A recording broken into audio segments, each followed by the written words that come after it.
Hi everyone, this is Neil. Welcome back to my channel. Today we're going to be painting these pine trees, but before we begin, I have a couple of announcements. A lot of you have asked whether I've gotten my silver play button and for me to update you guys on it. So here it is. I finally got mine and it's nicely displayed in my room now. Thank you so much for all of you who have supported me all this time and shared the excitement of reaching this milestone.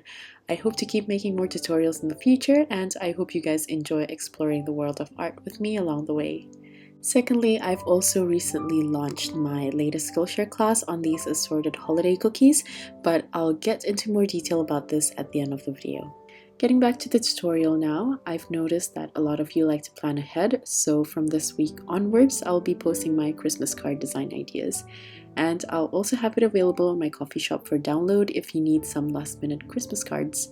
So let's begin by breaking the shapes down like usual. So the overall shape is basically a triangle. I like to always indicate the center point first when I draw the sides.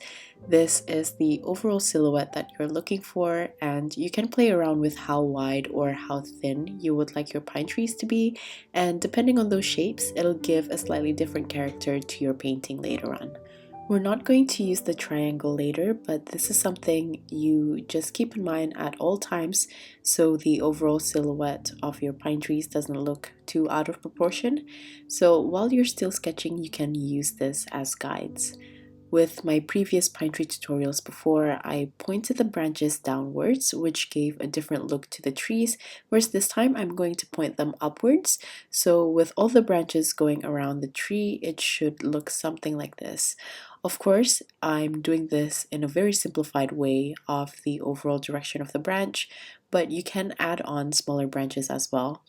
I'm going to paint this loosely though, so I'll just keep the main structure in mind when I paint the pine trees later on. After you've drawn this a few times, you can try to draw the branches out without using the triangular shape as a guide and see if you can make something with a rough triangular silhouette as warm-up. You should feel fairly confident doing this before painting, so if you're a beginner and this is still a little bit challenging for you, you can always do more of these sketches for warm-up before getting your paints out.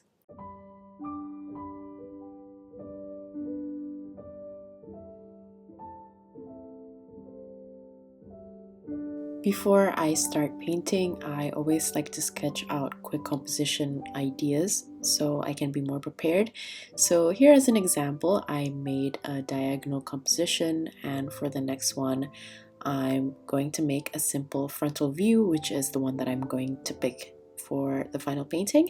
You can even use this method in a landscape composition that you have in mind, but for this I want to keep it very simple so it's approachable for everyone, and I'm just going to paint 3 trees facing forward in a straight line. You can also add background trees if you want the page to look a bit more full, so that's an option for you to take.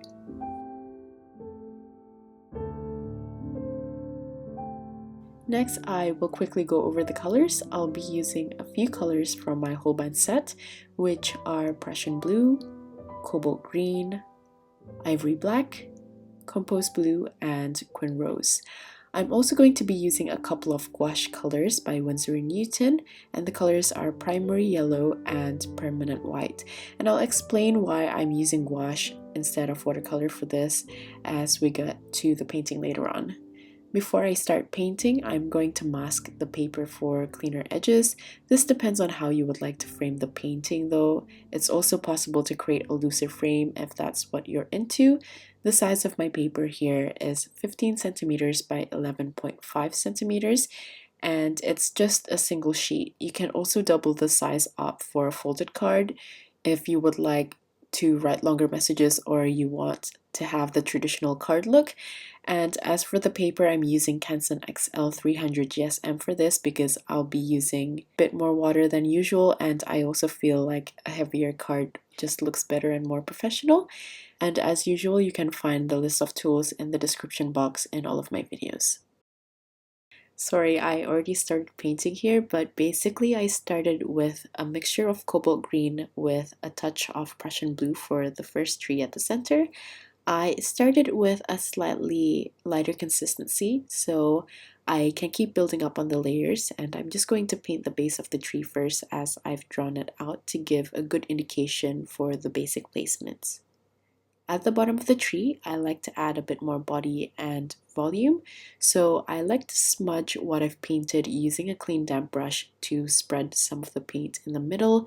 Then I build up the colors using a slightly darker tone, and because Prussian blue is darker in tonal value compared to the cobalt green, I just added a higher ratio of Prussian blue for the time being to add those darker tones.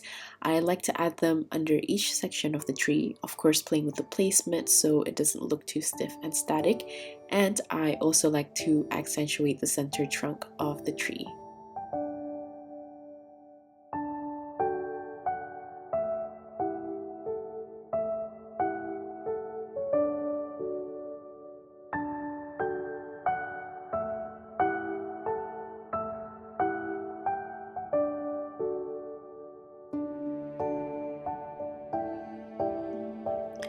Here, as you can see, I kept extending the branches outwards because I like to always add a bit more detail with smaller brush strokes around the outer part of the tree, but I've extended parts of the branches too far at the top, which messed up with the structure of the tree slightly. So to fix this, I would need to extend the branches at the bottom outwards in order to keep the triangular structure, but I would have to sacrifice the width of the tree this way so it won't be as thin as I initially painted it. I could also leave it be because trees are natural and things like that can occur in nature, but I just like to keep a more structured look for this painting. So if something like this happened to your painting, you would know how to fix it. And I would just suggest, if you want the tree to be a specific width, to paint the base color or the base structure of the tree a little bit thinner than what you intend the final tree to be. Here I'm going to build up on the dark value. This time I'm making an even darker blue by mixing Prussian blue with ivory black. I added a touch of cobalt green as well, so the color doesn't look too blue, but that's an option.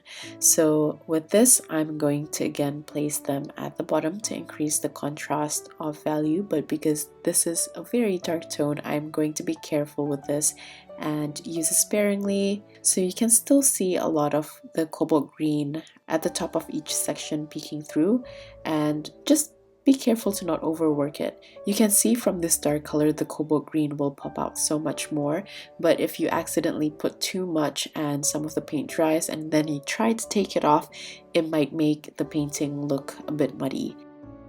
Once I'm quite happy with the contrasting value, I'm going to add the light illumination, and I'm going to be using primary yellow gouache for this. So the reason why I'm using gouache instead of the yellow watercolor is because gouache is thicker in consistency, and I feel like it mingles differently. It can still be visible when it's used on top of the dark color like the dark blue that we used previously, but with watercolors, the yellow will just be too transparent and light, and it will just make the color look dirty on paper. I'm not too worried at this point to get full opacity, but I just want the yellow to show through at this point. So now I'm just going to leave the main tree and move on to the trees beside it.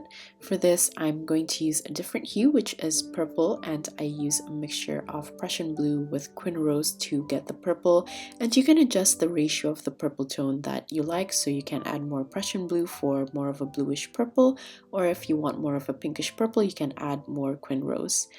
For this, I'm just going to repeat all of the steps that I used before, but I'm not too worried about the detail as much for this because I want the middle tree to still be the focal point of the painting.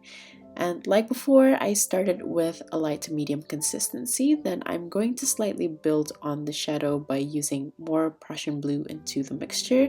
For these trees on the side, I'm not going to build on the contrast as much, so I'm not going to be adding the ivory black, or else the detail might be too distracting as your eyes will have trouble distinguishing which shape is the most important in the composition.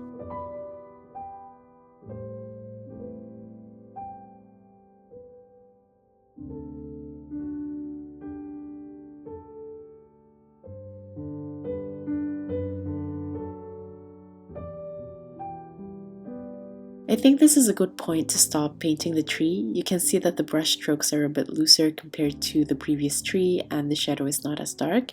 From this point, I'm going to add the light illumination and I'm going to be using the primary yellow gouache, but this time with a little bit of quin red so the color is slightly orange.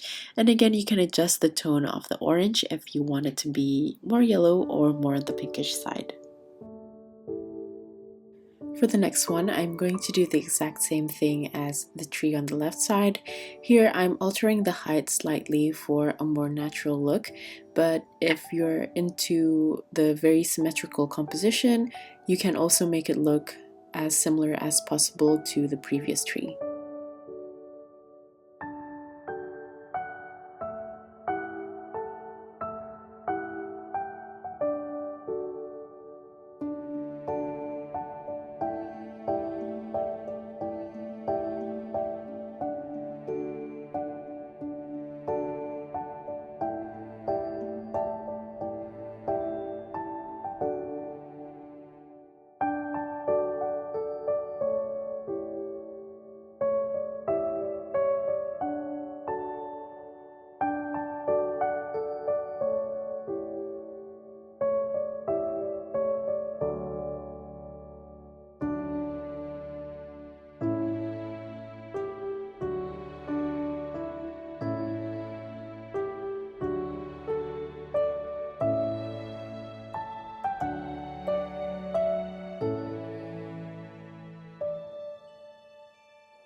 For a bit more illumination, I find that by adding a bit more quin rose into the yellow gouache and painting a slight outline to the yellow circles really help to capture the gradient from the light. So I just applied this to some of the yellow circles, but I tried to paint them loosely so they don't all look the same. Next, I'm going to paint the sky. I'm using compost blue here in a light to medium consistency, and I'm just going to spread it out while leaving some white spaces near the segment of the trees so it looks like snow. Here, I switched to a larger brush and I'm also using a natural hair brush, so you can alternate to use a soft brush so it doesn't blur out the trees too much. But if the trees do blur out a bit more than you want it to, if you use synthetic brush, just wait for the paper to completely dry, then add another layer for some added texture to resharpen those edges again. For the sky, I also added a bit of quin rose randomly, so the sky has a bit more interest with the different colors, and I tried to keep the strokes diagonal for a bit more movement. For the special effect, this is a really fun one. I'm just basically splattering clean water from my brush on the slightly damp paint on the paper, and what it'll do is push the pigment outwards, similar to what salt does, so it gives like a snowy effect. And the key here is to have a slightly damp paper instead of it being completely dry or too puddling wet. This also helps if the background color is not too light, so the effect will be more visible. And now I'm just going to add some loose textures using the same blue from the snow under the trees, and I just loosely spread it around while also leaving some white negative spaces. I also like to do things like alternate the blues using something that's a bit darker and then smudging it with a clean damp brush to soften the colors just to give it a bit more interest. I'm trying to keep most of the colors on the left and right side because I'm going to be writing Merry Christmas in the middle, but if you don't want to write anything, you just want this to be a landscape painting, you can do this all across the area instead of just the sides. For a bit of extra texture, I decided to add some tall grass on the side using the dark blue mixture. Again, this is just to fill in the space a bit more, but if you want this to be a landscape painting, again, you can also do any alterations by adding different types of vegetation as well for a bit more interest.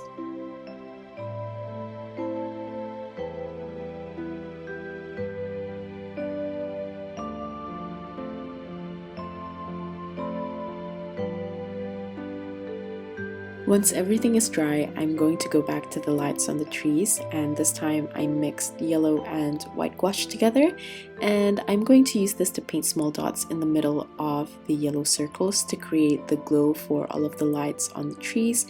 And then once they're dry, I'm going to add another smaller dot in the middle with just the white gouache, and that light yellow with the opaque white in the middle will give a brighter glow to your trees.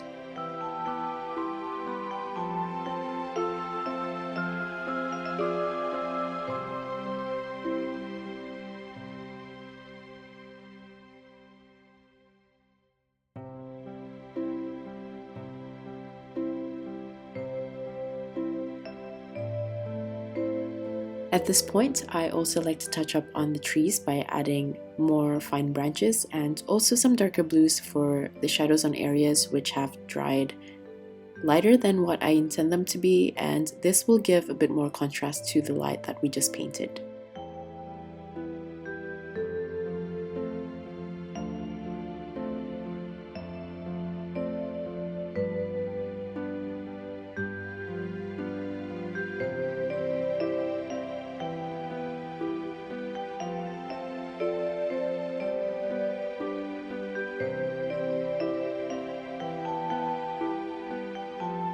I wanted to lighten the trees slightly, so I decided to use the opaque white gouache to paint some light strings very thinly, but if using this size brush is a bit too difficult for you, you can also use a smaller brush to make the lines thinner. After that, I also used the same white gouache to add some frost on some segments of the trees, and it's up to you how much you want to do this. I tried to not make too much because there's already a lot of texture on the trees.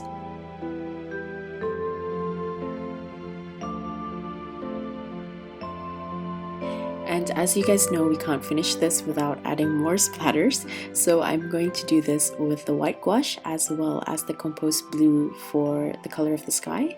However, I felt like the splatters from the compost blue that I made was a little bit too small, so I decided to manually enlarge some of the dots, especially near the trees. At this point, if you're turning this into a landscape painting, you're basically done, but you can also add more trees in the background using the compost blue for added depth. But I'm just going to keep mine simple, and since I'm turning this into a Christmas card, I'm just going to write the text with my pencil first before I go over it again with my brush pen.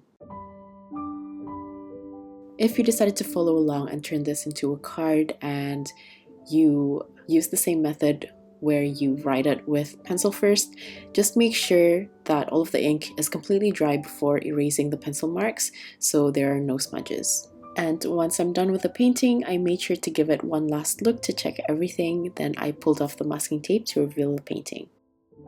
Before I leave, for those of you who are interested in my latest Skillshare class, it's going to be on these assorted holiday cookies.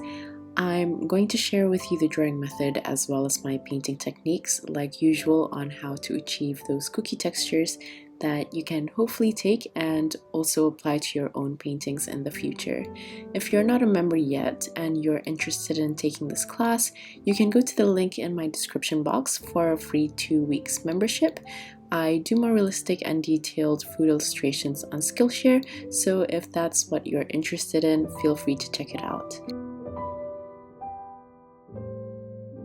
So that's it. This is the finished painting and finished Christmas card. Like usual, all of the list of tools as well as my social media links will be listed in the description box. If you're still here, thank you so much for watching till the end, and I'll see you at the next one. Bye!